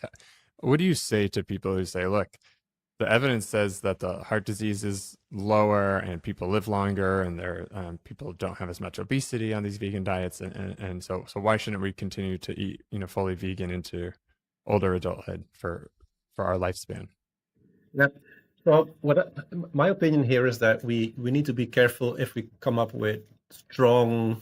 Yeah, sorry about that, guys. My internet crapped out there, but we are back and we're going to carry on. That's a dietitian or an MD or whatever, and then you negotiate based on the needs and the preferences and the trade-offs of that specific situation. Now, take for instance, if you have if you're a middle-aged male and you're prone to accumulate iron in your liver, well, it may be worthwhile to consider your red meat intake as a potential factor in this, and you may have to be very careful about your red meat intake, unless you do. That's the first time I've heard him suggest moderating intake. Yeah, I'm actually kind of surprised to hear that, to be honest. I often think when interacting with these people, but you know what I'm saying. I'm arguing with people on LinkedIn, and it's as if they are contractually forbidden from saying that anybody should eat less meat in any circumstance. Like, I've been in conversations before where I say, I've just gone to like the extremes of saying, what if someone is deadly allergic to meat? Should they avoid eating meat? And they're like, well, they'll just talk around it. It's like, come on. I mean, it's as if, I don't know, revealing like that level of inability to say something that's obviously true, I think is very very devastating. But here's the thing. He's talking about it in the context of what it sounded like, probably like iron overload or something like that. Those are going to be, especially if like moderating red meat intake is what's going to make the difference. Those are probably pretty rare cases, right? So he's not talking about the cases where like, hey, to prevent cardiovascular disease or reduce your risk of cardiovascular disease, you should limit intake. It's like no, in these very specific cases, maybe you look at moderating intake. Right. Yeah. If you have iron overload, which presumably is going to be a relatively rare thing. That's not something I've heard much about. And of course, anemia. They'll have to talk about anemia and no mention of either how serious that is or how prevalent it is compared to CVD, for example. But again, it's just zooming in on like cherry picking the things that favor eat more meat. If you're, however, someone in need of more iron, which is often the case for young females in particular because of the blood losses, well, then you wanna contrast the evidence of low certainty related to chronic disease with the need for iron for your physiology. Okay. And So especially here, pause also that for a sec. So this is a false dichotomy, I think. So if we look at, for one, saying low certainty based on grade, I mean, depending on the outcome, it could be moderate certainty. Again, it just depends on what specific, but I'm talking like chronic disease outcomes. But even if we say low certainty, we're talking about the leading killer with cardiovascular disease in particular. Now, with anemia, yes, that is something that can really affect quality of life, and it is something that should be treated for sure. But to recommend red meat as the solution to that over like high dose iron supplementation, for example, or in some cases perhaps iron infusions, which are going to be the most effective, I don't see the basis for that recommendation. What is the certainty of evidence behind like red meat interventions and boosting iron status? I haven't actually looked at the like grade scores if there are in some of the meta analyses on that, but I imagine it's not going to be fantastic. It's probably mostly observational database. I don't know that there are a ton of randomized controlled trials showing substantial impact there. So, but again, that's without. I'd have to double check to make a stronger statement one way or another. But you're talking about something for which there are alternatives like iron supplementation versus the potential increase in the risk of the leading killer and many of the other top 10 killers. So why not weigh the severity of the situation as well versus just the certainty of evidence? Yeah, absolutely. And I mean, this is really the reason why these guys would not want to be making these points when there's somebody here to challenge them on that, because it's so easy to point to, like, clearly there's stronger arguments in favor of doing iron supplementation and not getting that from red meat. And it's very, yeah, it wouldn't stand up to any argumentation if they're being challenged on this live.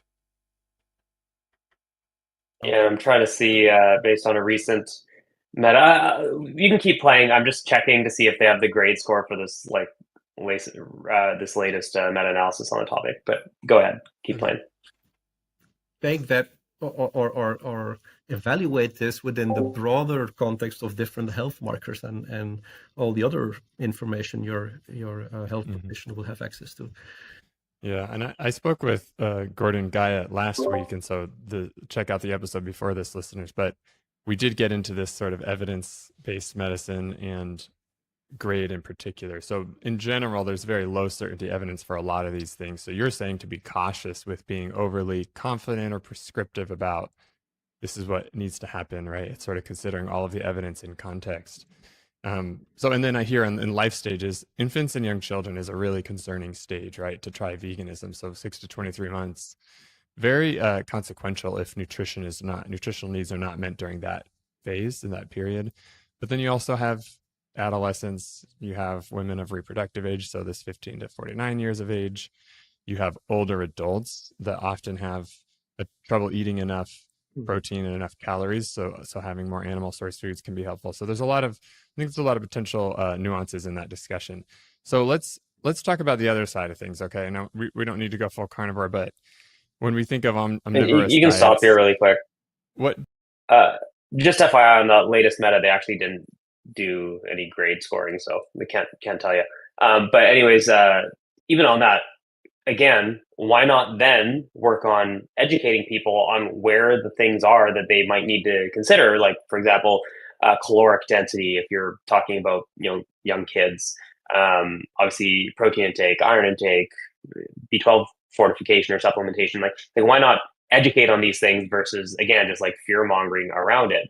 And of course, keeping in mind that in pretty much all of these situations, there are concerns with an omnivorous diet as well. And especially talking about older adults, they're saying, oh, you need to worry about protein and this and that. Well, but what type of protein? If you look at the substitution analyses comparing plant protein to animal proteins, especially if that animal protein is from things like red meat, you see that the plant protein is clearly preferable when it comes to like healthy aging criteria, frailty scores, cardiovascular disease. So those are going to be bigger factors than just saying, oh, hey, eat this food because of the protein, when it actually comes with a whole bunch of other baggage that might worsen health outcomes in some ways.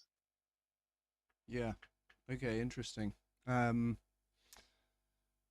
and they have this trick where they kind of go down the list. Well, plant-based diets could be healthy unless you're a child or old or a woman. It's like, okay, this could be like 70% of the population, right? Yeah. So if you're a 20-year-old to 30-year-old dude, you're fine. Right. but anyone else, like, yeah, it's ridiculous. Yeah, and again, it's a lot of like very vague implication without any strong claims that these groups couldn't have plant-based diets and stuff like that. And again, right, we sound like a record, but ignoring the downsides, ignoring the negative health outcomes of including more animal products in your diet, ignoring the hierarchy of evidence as it applies to this question. We're going to stay down here talking about mechanistic and bioavailability. You know what? I'm actually thinking of something, like, because I was just thinking, like, man, if I was in a debate situation with these people, I just don't think they'd be able to navigate that. Like, you could be so direct with so many questions. I actually recall there was one time, I believe it was Freddie, Leroy. I'm from memory, I'm like 95% sure that was the case, where they were citing, there was a meta-analysis on substitution analyses where they looked at if you were to substitute out X amount of red meat with all of these other food groups, and they separately analyzed all of them, what would the impact on coronary heart disease or all-cause mortality be? And I remember he, and I believe Ty actually like retweeted it or vice versa. But he said something about how, there was no impact when substituting red meat for nuts, or I don't know if it was beans or whatever it was. And I commented, I was like, well, actually, if you look at like a dose for dose comparison, there was a benefit, because they did two separate analyses. They did one analysis where it was just like, just studies where there was a substitution, but it wasn't necessarily equated for like the number of servings or for the percentage of calories or whatever. So it wasn't necessarily like an equal swap. And in that case, like, you could have been swapping a very, or it's not even that it wasn't an equal swap, it might have been a very small swap, and it might not have been enough to see a difference. But they did a second analysis where it was specifically one serving per day, where they were swapping one serving of one food for one serving of another. And in that one, pretty much across the board, subbing out red meat for especially the plant protein sources was beneficial, and some of the other animal protein sources as well. And I commented to clarify, I was like, well, actually, like a dose for dose comparison, there was a clear benefit.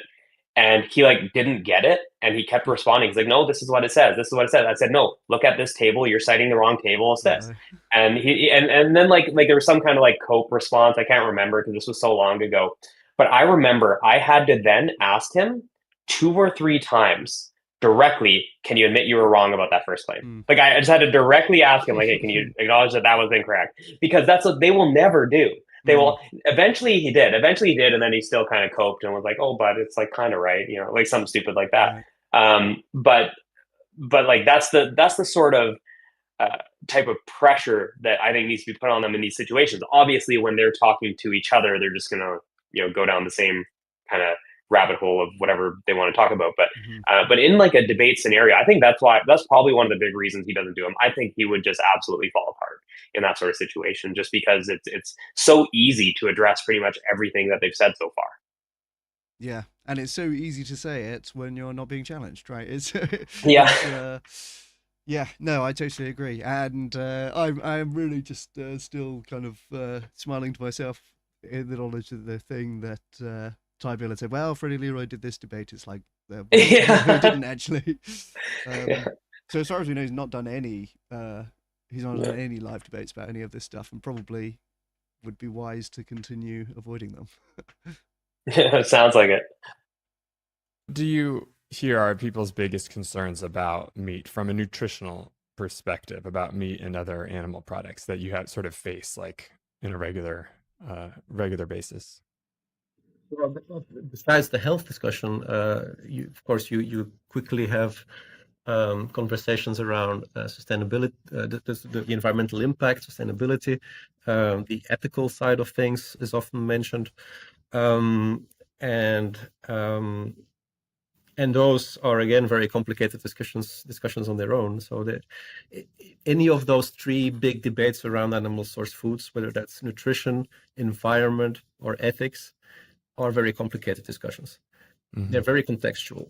And the problem is that they're very. There's the merchants of doubt again, right? It's just like, well, they're all super complicated. There's too much. Like, people can't possibly understand what the right answer is here. It's all moving away from clarity rather towards it is the goal here. Very much also simplified in the usual narratives that we hear, whether that's media or in your daily conversations. A lot of simplification, a lot of reductionism, and that's not very helpful. I know it's difficult. Wait, a lot of reductionism. Okay, now, what have we just spent the last hour talking about here? They're going over specific nutrients, supposed bioavailability, even though they're wrong about most of that on specific nutrients. They're talking about rare cases of iron overload where they might have to moderate red meat intake. They are making all of the reductionist arguments versus focusing on the long-term health outcomes that the data that we have, focusing on case reports, which is hilarious, and then trying to say that the vegans are reductionist. Yeah, it's that's bonkers. That's absolutely bonkers. There's a lot of projection going on. Yeah. I sense that the conversation might be moving away from health stuff now, but this section is called Nutritional Perspectives on Meat. Yeah, we can keep going a little bit.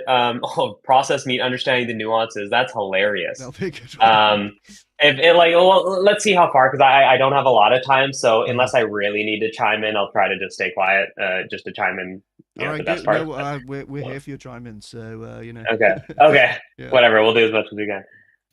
A lot of information and knowledge and insights to be able to navigate those three debates. But it's not helpful if we're going to stereotype it and bring it down to simplistic statements. Some of the things that I hear, I think the big three in terms of nutrition are red meat, processed meat, and saturated fat. So can you tell us a little bit about the evidence of these different potential health risks from animal source foods? Well, red meat and processed meats actually have been addressed by the great people. So Bradley Johnston did it, and his colleagues. Nutri-Rex.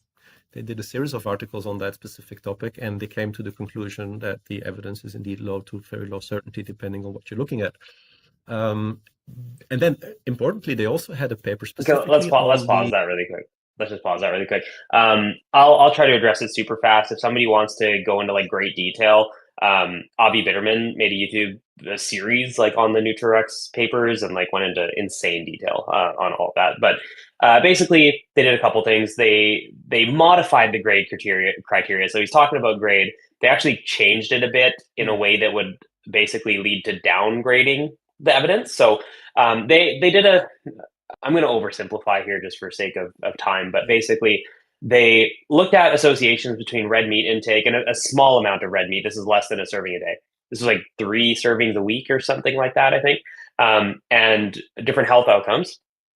And then they looked at how strong that association was, and then they looked at research on overall dietary patterns and health outcomes. And basically, they concluded that if the red meat intake or the dose or whatever the effect, I believe it wasn't larger than the dietary patterns or the data from the dietary pattern meta-analysis, then it wouldn't be considered a strong dose response or something. I might be misremembering a few details, but it was this weird comparison. And Avi actually went into the data and found that in the dietary patterns, the exposure contrast in red meat intake was actually larger than in the red meat specific studies. So it actually didn't fit what they thought it would. So that's one issue. And then they downgraded the evidence for that, even though there was no basis for doing so. And then more than that, so they did find associations between red meat intake and a number of health outcomes. They also did a publication where they essentially surveyed people on how meat fits into their lifestyle, their enjoyment, and all this sort of stuff. And their conclusion was kind of there's some evidence it's not super strong and people like meat, so let's not warn them against it. That's basically what it came down to. Like that's and imagine if you did that with smoking. You're like, oh, Yeah. people really like it. People love smoking, so screw it. Or like it's something less extreme. Let's say exercise. People like sitting on the couch and watching TV or whatever, and it just fits with their lifestyle. And the effect sizes we get from moderate exercise aren't that huge, so screw it. It's Yeah, insane. why is this Um, even being considered as part of? That's not yeah. any kind of health evidence. No. Like when it comes to public health recommendations, yes, you have to consider where people are at, but you also need to kind of tell them what is beneficial or Mm-hmm. harmful, and allow them to make that choice. And so there was a number of problems with that. And then I know there was some controversy over Bradley Johnson not reporting ties to meat industry or something, but apparently it was after the period of time. I don't know if it was like a year or 2 years had passed or whatever, so he didn't have to report it. It's a bunch of stuff like that too, but yeah, there's all sorts of issues with those papers, and because I'm a little foggy on the memory, I would say Avi's videos breakdowns on that were like super super good. Yeah, you recognize that straight away. Yeah, The Nutrirex thing. I remember hearing vaguely about that, but yeah, that's good. I might check out the more detail on that. Where else are we gonna go with this then? yeah. The preferences of people, and I think this Preferences. Okay. There you in, go. in that series of articles has been misunderstood because people were not able to place it. But it is because within the grade approach, you would have to factor in the preferences and the needs of people. If I there's don't a think strong preferences. No, preference no. in this, Hold on. it's I don't think the preferences were factored into grade. Now I could be wrong again because it's been a minute. I don't think it was factored into the grade criteria. I think they did that analysis for like the health outcomes, and then they sort of synthesized all the evidence themselves, almost as like a opinion in a way, on like weighing the benefit or risk versus the enjoyment of personal preference. I believe, again, a little hazy, so I don't want to speak too strongly on it, but I think he's misrepresenting it there. Okay, interesting. Yeah. So it's just like a second, like a auxiliary analysis rather than Yeah, part of yeah, it. yeah. There was like 5 papers that they published in Mm, sequence. Actually, all published at the same time. okay. Yeah. It seems kind of bizarre to me to even include survey data in that kind of conversation. But you're saying that there could be some argument for, like evaluating adherence for health advice, basically for public health advice. Maybe, yeah, yeah. I don't know. I'd have to read it again, but I think I don't think it was factored into grade, like the actual grading. And if it was, that's a very clear change to the Mm, standard grade criteria. So then you're not really using grade at that point, are you? right.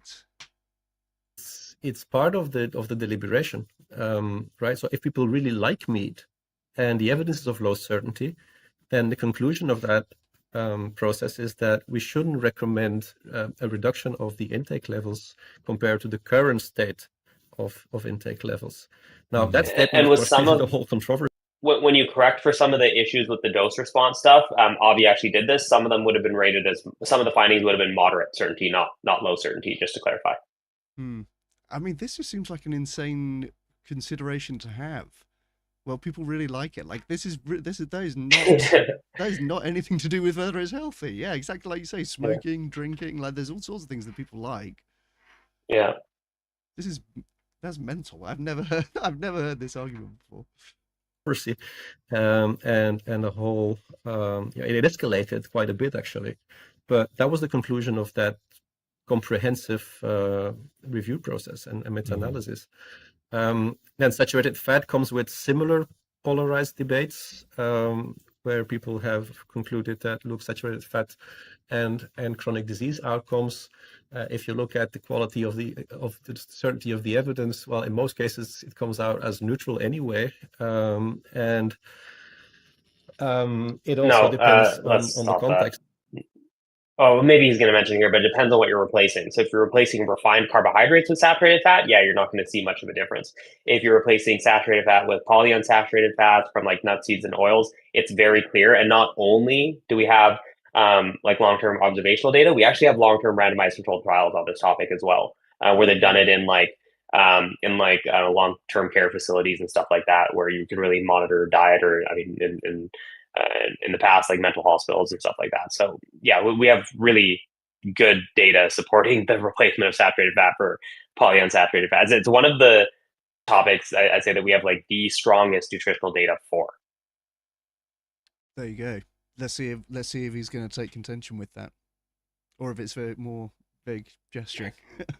Again, so what do you mean with saturated fat? If the intake is as whole foods elements within a healthy background diet, there's no particular reason for concern, unless you have really, super excessive vague situations, or when you have people that are high responders. Super vague again. Fat, you may again take it down to a patient health practitioner discussion. But at the population level, it's the saturated fat recommendations for me are among the problematic ones you still find out there in those recommendations, sets of recommendations. I think with saturated fat, many of the studies included trans fat in the saturated fat group, which is a very problematic okay, let's stop that. So I know exactly what he's talking about. So in some of the older randomized controlled trials, like I believe not the LA veterans,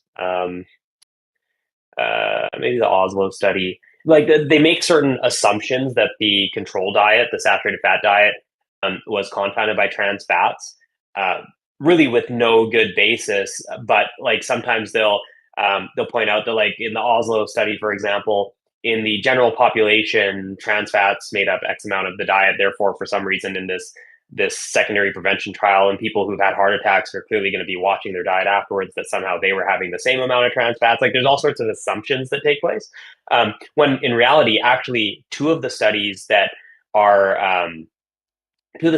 commonly cited in favor of saturated fat not being harmful were the Minnesota Coronary Experiment and Sydney Diet Heart Study, where they were comparing saturated fats to margarines that were loaded with trans fats, or very likely loaded with trans fats at the time, because this was back in the 60s and 70s and into the 80s, I think, depending on the study. So so it's actually kind of cuts against their argument. It's more likely, or it's more common, that the trans fats actually confounded the polyunsaturated fats, because margarines used to contain a lot of trans fat. I see. So they're saying that trans fats are dilute or are unfairly amplifying evidence that saturated fat's the problem, and in fact, it's the other way around. It's the other way around. Yeah. It's probably diluting it, if anything. Yeah. Okay. Yeah, exactly. So has he just got that wrong? He's just misunderstood what's going on there, or got a different representation? Probably, unless for that Oslo study in particular, I've heard some of the arguments. I just don't think they're very strong at all, because you're making several assumptions. But with this particular claim that he's making, I don't know. Like, that's just a guess. Okay, fair enough. From those two very different fats. There are lots of things, but for me, the main problem still for me, and the more I look at this, the more I'm convinced that the main problem is still that you obtain your data within very specific cultural settings. So you take a population, which very often are health practitioners, or nurses, health professionals, which are very specific. You look at how they eat, and you make conclusions about a certain food or food group in that population and health outcomes. And then, the correlation causality thing becomes an issue, because there's so much going on there. And it's very tricky to make those, to generalize conclusions to entire population. That's why if you look at the pure cohort. Okay, stop before he gets to pure for a second. So for starters, he's talking about the nurses' health studies and health professionals' follow-up study, which I'd argue are probably the single best, or not single because there's 3 of them now, but the best observational, prospective cohorts we have out there because of the data collection. Now, he was talking about how it's harder to make causal inference based on that. I would say it's easier to. It's more reasonable to, because you're taking populations of nurses and doctors who, at least with the nurses, same career, and you can look at where they live and stuff too, and you can kind of estimate socioeconomic status and all of that, and obviously going to have to some degree similar income. Obviously there's variety, but it's not going to be a huge massive difference. And then you have doctors who are all going to again have at least a certain level of income, so you're sort of in a way adjusting for or controlling for differences in income. And then they do an incredible amount of data collection, and this is because they're doctors and nurses who are going to be probably better at filling out a lot of the sort of surveys and things that are ditched out. So they look at things like not just obviously the age, sex, race, but smoking, and not just do you smoke, do you not smoke, did you used to smoke, but how much do you smoke? And then they adjust for that as well. Same sort of thing with exercise. How much do you exercise?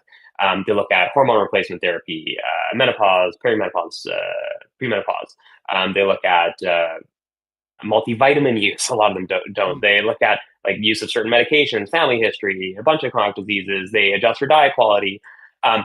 By doing that, you're more able to isolate the variable of interest. You're more able to isolate the finding to the impact of, whatever it is, red meat or what have you that you're looking at. Versus when you, I'm going to talk about the peer study in a second, you're talking about like 100 whatever countries, 119 countries. I can't remember how many countries, but a lot of countries that are going to be very different in all sorts of ways. And then you're going to try to determine, whether or not there's a causal association between a single variable. There's no way that you can adjust for all the differences between all of those different populations. You can try to minimize that to some degree, but you're just not going to, at least in comparison to a more uniform population like the nurses and doctors. Mm-hmm. It sounds like he's saying that nurses are too specific a population to be able to generalize from that. Well, so, I mean, if you're adjusting for a lot of these, and I would say there's some degree of or that's somewhat reasonable, but I don't think to the degree that he's presenting it. Yeah, because that doesn't seem that intuitive to me. Are nurses going to have massively different biological mechanisms going on? Why would that be? Yeah.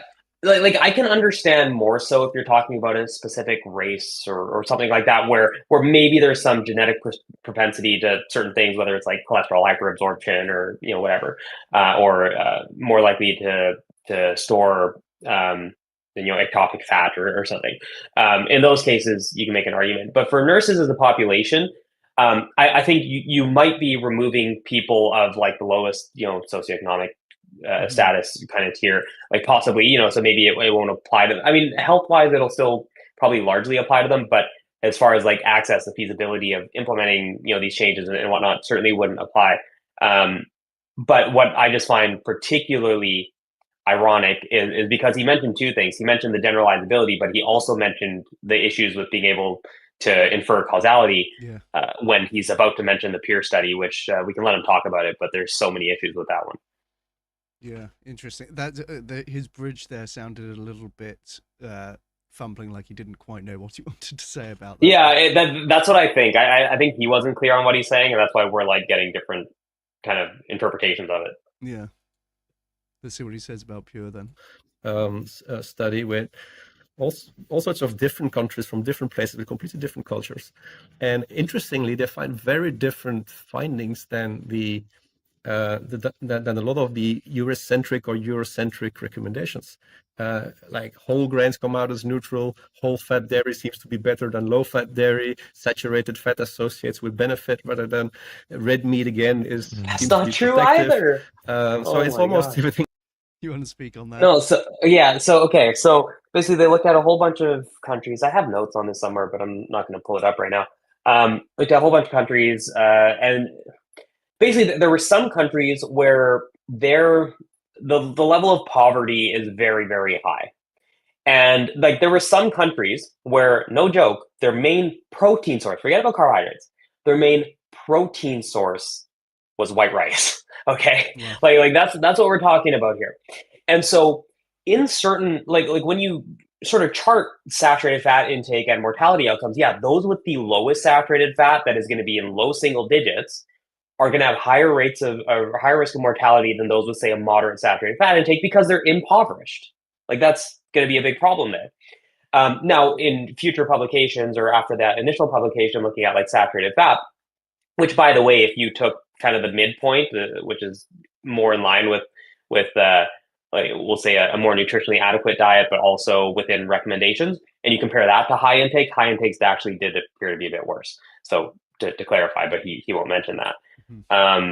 But later publications found that because carbohydrates in the initial publication were suggested to be harmful, when you break down the types or the sources, legumes are beneficial, or at least legumes paired with veggies, like starchy veggies, they were lumped into one group, if I recall, were beneficial.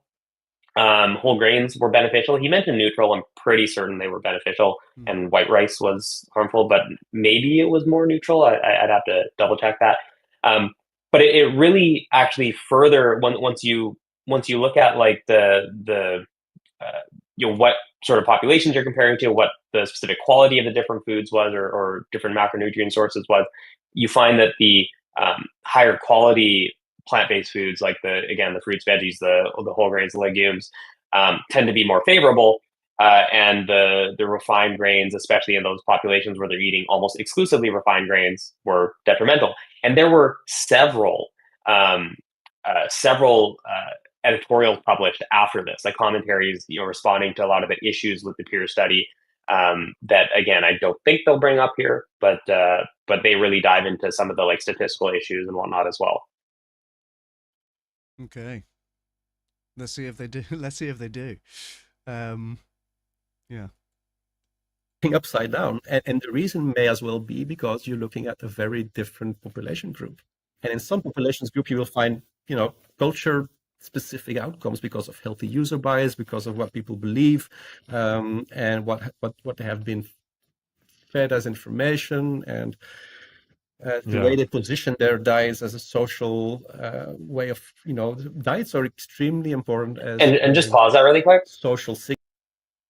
How you remove those as like potential confounders is you look at a more uniform population and you adjust for known confounders, like in the nurses' health study and health professionals follow-up study. So he's actually supporting the use of the studies he was just crapping on a few minutes ago. So, anyways. Yeah, that's so interesting. He's like, well, we need to look at a broader evidence base, but yeah. when we do that, there's all these compounds in there. Okay. It's the emergence of doubt thing again, isn't it? It's just like make it impossible to ever get to at every stage just say, well, there's no, there's some uncertainty here. And yeah, I mean, I won't go off on a whole thing about this, but I was thinking earlier about how you can do this pretty much just infinitely for any issue. You can say, well, there's only 99.999% certainty of this, and so maybe we should be, who knows, right? There's two options for whether or not the sun will come up tomorrow. It could be, right, it's anyone's game. Yeah. Signal. People eat in specific ways to make social statements, and so depending on the social class you look at, you will get different results. And I know sometimes people correct for socioeconomics and so forth, but it doesn't capture the whole picture. It's impossible to adjust. But the pure study does? Hold on. Okay, look, I will agree that you're not going to do a perfect job. Okay, you're never going to do a perfect job. Sorry, are you still there? Because it like cut out for a second. Yeah. Okay, yeah. It's not going to do a perfect job with adjustments and that. But then to cite the pure study, where you're looking at drastically different populations, different countries, with different poverty rates, with different healthcare infrastructure, with all of that, yet your issue is, you can't perfectly adjust for socioeconomic status. Like, those are contradictory positions. That's absurd. Yeah, I really get the sense that Leroy doesn't really, he's not like a quantitative specialist, I don't think. And I've heard it said, he talks about the environmental modeling, and there's uncertainty in the environmental modeling, so we better not recommend any meat reduction. And he had a debate with Irina Herson on that. Oh, he did. There you go. He did do one debate. Oh, he did one debate. Okay. One debate with Irina Herson, and she did really, really well in that. That's a great debate. If you haven't seen it, it's well worth watching. But yeah, no. Where was I going? Where was I going with that? I don't know. Something about he doesn't have a grasp on some of the stats. Yeah. He wants to talk about the uncertainty in the modeling, and somebody said to me, like, he hasn't done any of this modeling. He doesn't do these studies, right? Again, it's very easy to pick criticisms in anything, and if your goal is just to say, well, it's uncertain, well, then that becomes pretty easy to do. And just FYI, I think once we're done with this section, because I know we're almost there, it's like a minute or whatever, probably have to dip out then, which sucks because it's before the processed meats. But I mean, if they're going to exonerate processed meats, I don't even know if it's worth our time. Fair enough. All right. Well, we'll do up to we'll do like another minute of this, and then yeah, perhaps we'll do another call and we'll Yeah, look at something we else can and always finish it discuss up. this. Yeah, Or yeah, we can finish it up later for sure. sweet. Well, yeah. Hey, I really appreciate you going through this with me. And yeah, let's do like another minute and then we'll call it. Yeah.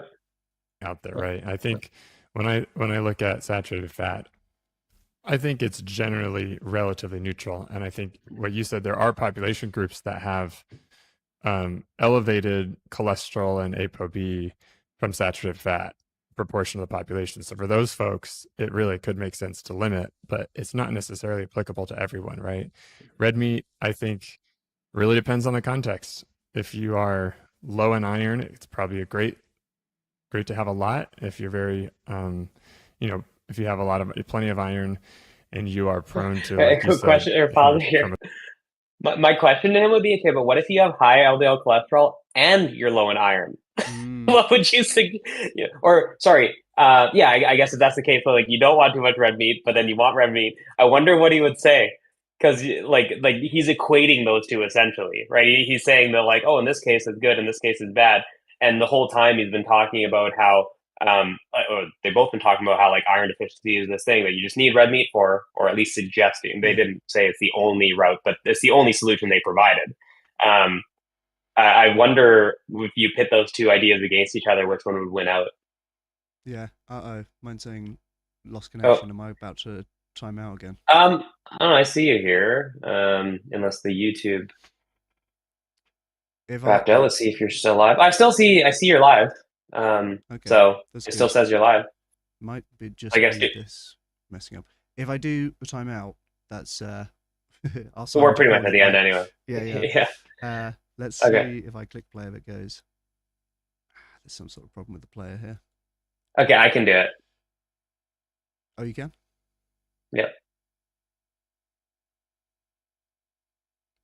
Okay, never mind. That's process meat. We'll skip that for now because I don't want to have a headache and I gotta go. Fair So, play, fair play. I'm also it's not playing on my side anyway, so I guess we have some sort of problem going on. okay. But Anyways, that was basically the end. that was a good place for us to leave it. Yeah, we watched about half of this. Anything that you want to say, like in summary, in closing to what we've heard? I mean, it's all just like nutrient density this, nutrient density that. It's they're ignoring the health outcomes. Like I don't think they really almost at all touched on outcomes like cardiovascular disease or colorectal cancer, other than just kind of alluding to it with the Nutrirex papers, which have their own issues. Um, there's also some really weird, wishy-washy stuff going on with like, oh, hey, there's confounding in these like more rigorous studies, but let's look at this other study that has the same issues in spades. um, Right. like it's all over the place, and there's a lot of very very vague language, which I think is intentional, as you pointed out. I think that's super intentional. If it's vague, but you say it with confidence, and maybe it's on a hot topic or something, maybe it lands with some people, and it's sort of a part of their whole messaging scheme, so to speak. But I don't know. I like it's frustrating, obviously, to listen to when you're not there to rebut what they're saying. Because I think it's so easy to rebut the vast majority of what they've said. Um, but here's hoping that Freddie there will do his second debate at some point. Yeah, We can we'll get on there. see. We'll see about that. Hey, and yeah, I feel my feeling is the same. They've obviously ignored all the health outcome stuff. They're talking about uh, lower level evidence to kind of allude to the points that they're trying to make. My feeling is that Ty Beal ought to know better, and I really don't know if Freddie does, because I just don't think he has a good Fair. understanding of evidence, like the hierarchy of evidence or anything like that. I kind of have the feeling that Ty Beal ought to know better, but evidently not. This was kind of like scripted. They're teeing each other up to just go, well, what do you think about iron bioavailability and stuff like that? It's like, Yeah. yeah. This video was called "Vegan Diet Risks" on the interview as they've uploaded it. I don't think that they have made a very compelling case for the risks of vegan diets here. And in fact, I think we're in agreement that if you're going to eat meat, you ought to be very careful in planning a diet. Yep. I think that's the big takeaway. If you're gonna eat meat as a regular part of your diet, you got to be super careful about constructing your diet. And Exactly. let's just flip the script on them. Exactly. All right. Matthew Nagra, thank you so much for your time. I really appreciate you, and No problem. perhaps we'll watch the second half sometime. Hey, Sounds good. awesome. Thanks so much, dude. We'll speak soon. All right. See ya. And very much enjoyed going through the Ty Beal and Freddie Leroy stuff. I hope that everyone enjoyed that. I will stitch that together. Shame that the stream cut out halfway, and you know, new to the coverage there. But I'll stitch together those two and upload a video which is, you know, responding to the nutrition stuff there. Yeah, Matthew Nagra is incredible at that. Really encyclopedic knowledge of all of the studies that are going to get brought up and all of the criticisms and counter criticisms. I would love to see one of these guys debating with Matthew, or just debating with anybody who can hold them to the misinformation components of what they're saying. It's on some level surprising how basic their discourse was, and how easy it is to point to problems. The main thing at the moment seems to be that the pro-meat people want to stay on really mechanistic stuff, and basically they just want to kind of hammer their talking points and ignore the broader context. So they'll talk about bioavailability as a big one. They'll talk about nutrient density as a big one. They'll talk about ultra processing as a big one. These things are all just proxies that suggest that meat is going to be healthy. But if you actually look at the health outcome data, that's not what we find. And so we listened to half an hour of Ty Beal and Freddie Leroy going through mechanistic stuff, theoretical postulating, no mention of health outcomes. And then when they do come to talk about health outcomes, they are getting a lot wrong with the empirical analysis there as well. So these guys will never agree to debate this topic, needless to say, but it's instructional for us to go through and see the kind of flavor of misinformation. And, you know, from my perspective, very impressive to see that Matthew's so well equipped to deal with it, and, you know, so well briefed on all of the different arguments there.